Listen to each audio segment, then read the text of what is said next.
जाना इजाजत है कि इन तारीख राहों पर थकन सी खुद में पाओ तो अंधेरों से कभी दिल ढोल जाए तो थक सी जाओ तो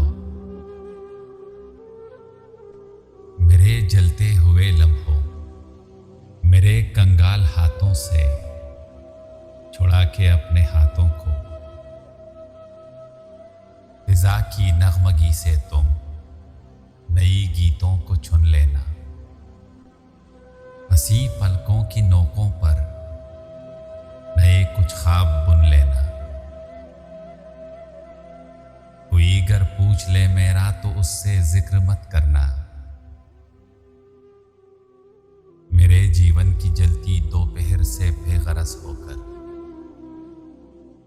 तुम अपनी चांदनी रातों में जुगनू पालती रहना।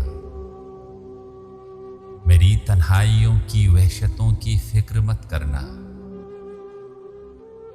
तुम्हें ये भी इजाजत है मेरे सब खत जला देना।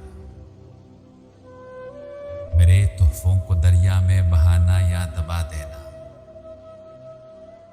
मेरी हर याद को दिल से खुरचना और मिटा देना। तुम्हें बिल्कुल इजाजत है, तुम्हें बिल्कुल इजाजत है, मगर इतनी गुजारिश है अगर ऐसा न हो जाना तो अच्छा है।